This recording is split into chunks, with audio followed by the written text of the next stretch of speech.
Kam studiuar për gazetari, media komunikim këtu dhe në Britaninë e Madhe. Kam qenë pedagog tek departamenti i gazetarisë, gazetar, studiues historian, kam botuar disa libra, jam marrë shumë me çështjet e së kaluarës në Shqipëri dhe mendoj që përfshirja në politikë ka qenë e natyrshme, nisur edhe backgroundi im familjar, por edhe mbi gjithë projektin ton politik të mundësisë, sepse ne besojmë që shoqëria shqiptare sot mbi të gjitha ka nevojë për mundësi të ecë përpara.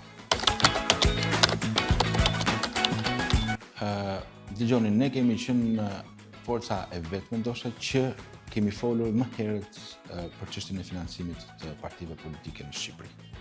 Dhe ne kemi pasur një model transparent, që do të thotë kryetari i partisë tonë që vjen nga fusha e biznesit, njëri i bërvet, caktoi një buxhet minimal për të mbajtur partinë dhe refuzuam çdo lloj financimi tjetër, vetëm për të mbajtur pavarësinë tonë. Pra kjo ka qenë shumë e rëndësishme për ne. Më pas mund ta verifikoni, është shumë e thjeshtë që të gjithë kandidatët tanë kudo në Shqipëri vinin nga fushat të ndryshme dhe secili ka kontribuar më sa ka mundur për fushatën e vet.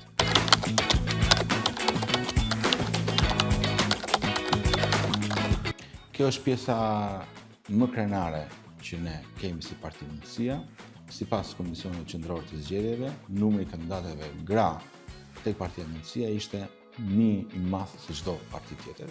Jo vetëm kaq, por në shumicën e qarqeve në Shqipëri dhe atje ku kishim realisht shanse për fituar mandat deputeti, drejtoheshim nga gra dhe zonja në disa qarqe si Durrës, Elbasan, Berat, Fier e të tjerë.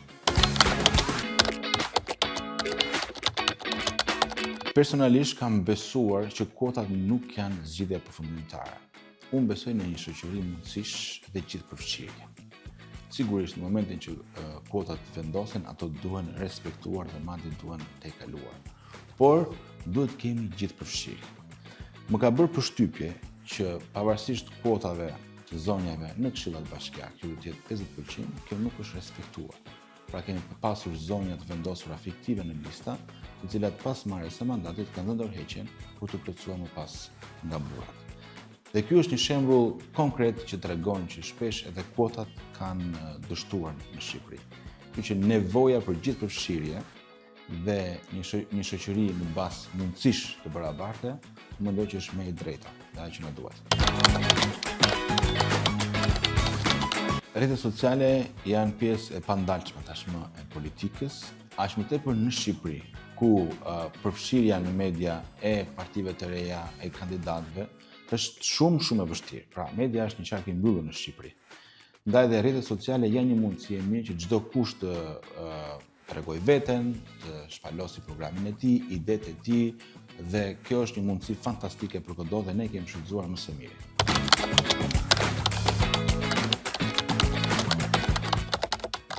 Po, absolutisht. Domethënë, një kandidate zonjë e cila ka mundësi financiare më shumë se një tjetër, sigurisht që ka shanse më të mëdha. Dhe ajo që kemi vënë në fakt është edhe shumë prej zonjave të cilat sot janë në politikë, duket që janë dhe zonja të cilat kanë dhe një xhep më të rëndë. E përmenda edhe më herët që fatkeqësisht financa ka ndikuar në një përfaqësim më të dobët. Ky është një moment që duhet folur dhe duhet debatuar për këtë çështje, që mjetet financiare në rast të parë të jenë transparente dhe në rast të dytë të ketë gjithëpërfshirje.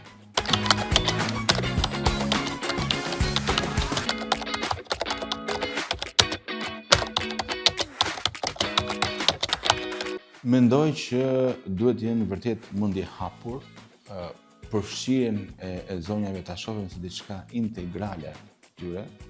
Zonjat votojnë madje edhe më shumë se meshkujt në Shqipëri, janë më shumë aktive, më të përgjegjshme dhe përfshirja e tyre në politikë është një vlerë e shtuar e shoqërisë shqiptare.